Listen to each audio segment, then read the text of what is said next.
Hoje, junto com você e por você, vamos meditar o 7º dia da Quaresma de São Miguel e pedir auxílio a esse Príncipe da Paz, a esse Príncipe Celeste, para nos ajudar a vestir o escudo da fé contra as mentiras do maligno. Estamos reunidos em nome do Pai, do Filho, do Espírito Santo. Amém. São Miguel Arcanjo, valente defensor na batalha contra o inimigo, ajudai-nos na difícil luta que temos de enfrentar todos os dias. Fracas são as nossas forças e vacilante é a nossa fé. Vós, porém, já participais da glória de Deus. Vinde em nosso auxílio e combatei conosco. Amém. Hoje, nesse 7º dia, vamos meditar: vistamos o escudo da fé contra as mentiras do maligno. Desde quando quisemos nos tornar autossuficientes, nos tornamos como Deus, quando deixamos a nossa ambição alimentar a nossa inveja e acariciar a nossa vaidade. Optamos por viver em um mundo de conflitos entre o que é bom e o que é mal. As tentações de Satanás são mentirosas e homicidas desde o princípio. Elas estimulam através da mentira a nossa vaidade.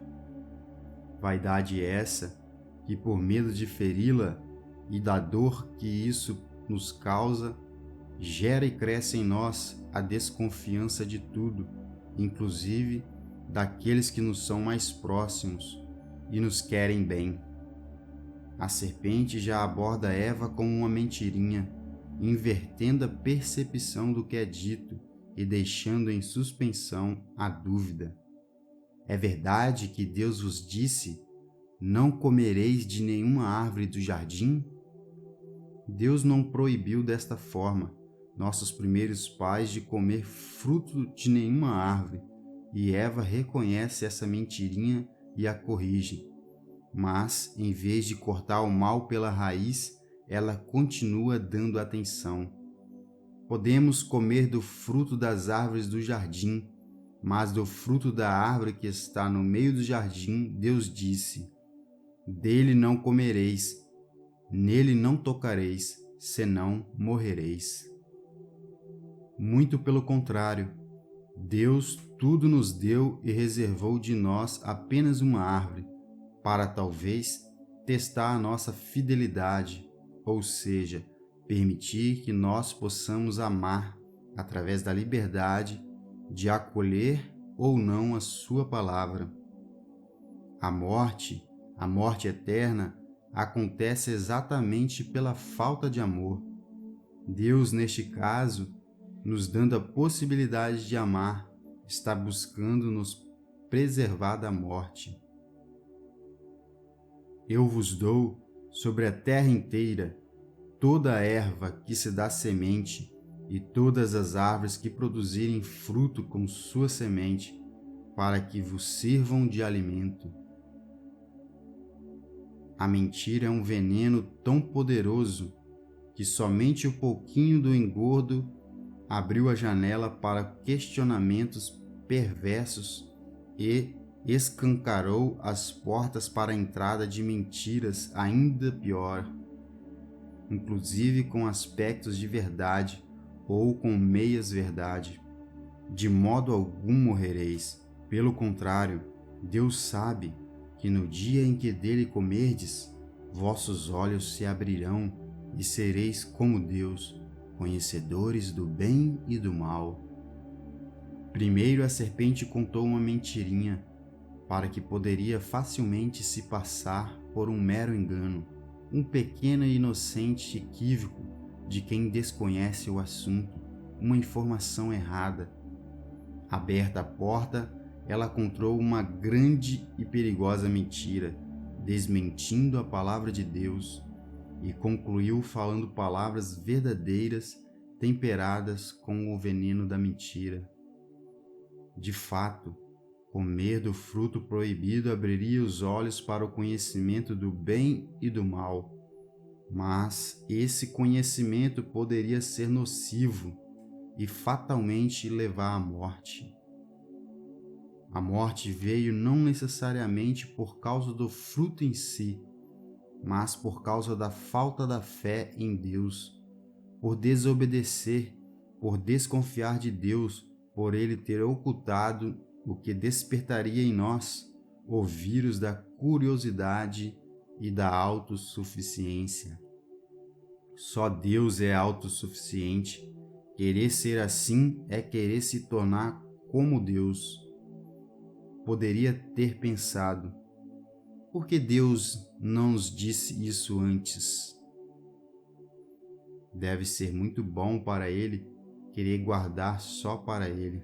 Ou seja, abrimos a porta para uma disputa com Deus por seu lugar soberano. Quantas vezes pensamos igual em relação ao próximo, não é?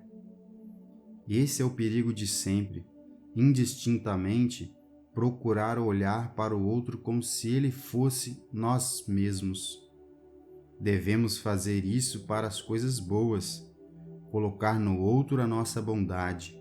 As coisas más, deixemos enterradas, ocultadas, guardemos para nós, sem transferir para o próximo. O remédio para esse mal, São Paulo nos dá em sua carta aos Efésios. Em todas as circunstâncias, empunhai o escudo da fé, com o qual podereis apagar todas as flechas incendiadas do maligno. Se Eva estivesse com o escudo da fé em Deus, o dardo da mentira não teria atingido seu coração. Bastaria pensar: Deus disse isso, ponto final. Não darei ouvidos a quem contradisser a sua palavra. Isso é ter fé, acreditar no que não é visível aos nossos olhos e entendível ao nosso entendimento. Diz o mesmo São Paulo em sua carta aos Hebreus: a fé é o fundamento daquilo que ainda se espera e prova de realidade que não se vê. Por ela, os antigos receberam bom testemunho. Pela fé, compreendemos que o universo foi organizado pela palavra de Deus, de sorte que as coisas visíveis provêm daquilo que não se vê. Pela fé, Abel ofereceu a Deus um sacrifício melhor do que a de Caim. Graças a ela, recebeu o testemunho de ser justo, pois Deus atestou o valor de suas oferendas. E graças a ela, mesmo depois de morto, Abel ainda fala. Pela fé, Enoque foi arrebatado sem passar pela morte. Não mais foi encontrado porque Deus o arrebatou.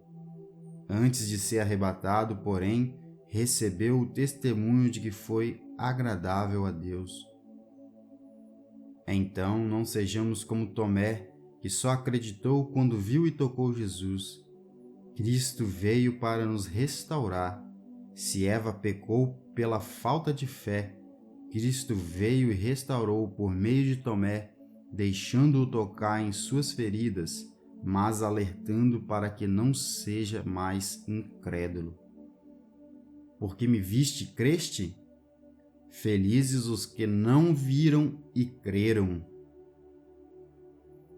Aliás, é assim que se conclui o Evangelho de João, dizendo que felizes os que não precisam ver e creram. Podemos dizer que o fim dos ensinamentos é: creia mesmo sem ver, mesmo sem entender. Sejamos felizes por crermos sem precisar de ter visto. São Miguel Arcanjo, defendei-nos no combate e cobre-nos com o escudo da fé contra as mentiras do maligno. Amém. Finalizamos assim o 7º dia da Quaresma de São Miguel. Permanecemos perseverantes para chegarmos ao fim desta Quaresma. Deus abençoe você.